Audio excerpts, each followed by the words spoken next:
Dans cette vidéo, nous allons reprendre les notions que vous avez vues au collège et qui concernent l'organisation fonctionnelle du vivant, c'est-à-dire l'organisation du vivant, mais aussi son fonctionnement. Tout d'abord, de quoi sont constitués les êtres vivants?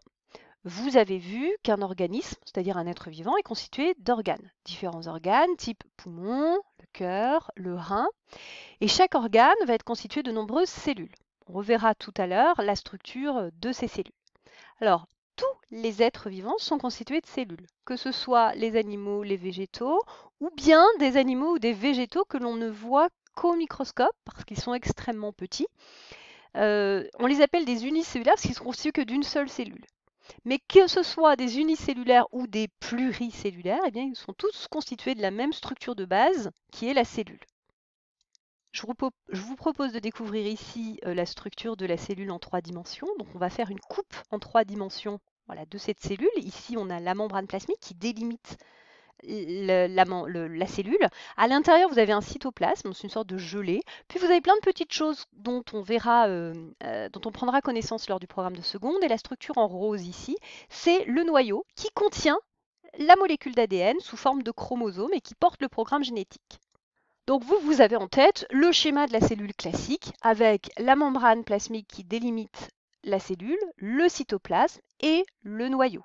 La plupart des cellules sont constituées comme ça, il y a quelques cellules qui n'ont pas de noyau. À l'intérieur du noyau, il y a les chromosomes constitués de molécules d'ADN qui portent le programme génétique. Maintenant, d'où viennent nos cellules? Eh bien, à l'origine, nous sommes une cellule œuf, issue de la fécondation, de la rencontre entre un spermatozoïde et un ovule. Cette cellule œuf va se diviser en deux pour donner 2 cellules, puis chacune des cellules va à nouveau se diviser en deux pour donner 4 cellules, puis chacune de ces cellules va à nouveau se diviser. Et donc toutes ces divisions successives à partir de la cellule œuf vont donner naissance à toutes les cellules de notre organisme.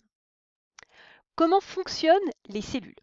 Vous avez étudié principalement les cellules animales. Alors j'ai mis les cellules animales notamment puisque les cellules végétales sont aussi capables de faire ce genre de réaction. Donc les cellules animales vont échanger des molécules avec le sang. Dans le sang, la cellule animale va prélever du dioxygène et des nutriments. Il va y avoir une réaction chimique qui va avoir lieu, qui va transformer le dioxygène et le nutriment en énergie permettant après de fabriquer de la matière aussi, de la matière organique. Et puis un déchet va être produit, c'est le dioxyde de carbone. Donc le déchet va être rejeté dans le sang. Donc vous avez vu que l'O2 qui est présent dans le sang provient de la respiration. L'O2 qui est dans l'air va traverser nos alvéoles pulmonaires pour arriver dans notre sang. Et le CO2 qui est produit lors de la respiration des cellules va être rejeté dans le sang, puis par la respiration. D'où viennent les nutriments? Vous avez vu que les nutriments venaient de grosses molécules qui sont situées dans les aliments, protéines, glucides, lipides. Et vous possédez des enzymes, donc ce sont des molécules qui sont présentes dans vos sucs digestifs, comme la salive. Vous avez aussi du suc intestinal, du suc, par exemple, dans l'estomac aussi qui est présent. Donc ces petites molécules qui sont des enzymes vont venir couper vos grosses molécules présentes dans les aliments et vont les transformer en nutriments. Nutriments qui sont ensuite utilisés par la cellule. Donc si je regarde au niveau de l'organisme animal, eh bien cet organisme animal va se nourrir d'eau et de matière organique et va être capable, à partir de tout ça, de fabriquer sa propre matière organique. Donc il digère la matière organique, obtient des nutriments et grâce à la respiration cellulaire, il va fabriquer de l'énergie et de nouvelles molécules. Pour les plantes, pour les végétaux chlorophylliens, c'est-à-dire les plantes vertes, le fonctionnement est un peu différent puisque le végétal n'a pas besoin de prélever de la matière organique. Il ne prélève que de la matière minérale dans son environnement. Le dioxyde de carbone qui est prélevé dans l'air, l'eau et les sels minéraux qui sont prélevés dans le sol. Et sous l'action de la lumière, les plantes sont capables de fabriquer leur matière organique. Donc le fonctionnement de leurs cellules, les cellules végétales chlorophylliennes, c'est-à-dire vertes, sont un peu différentes.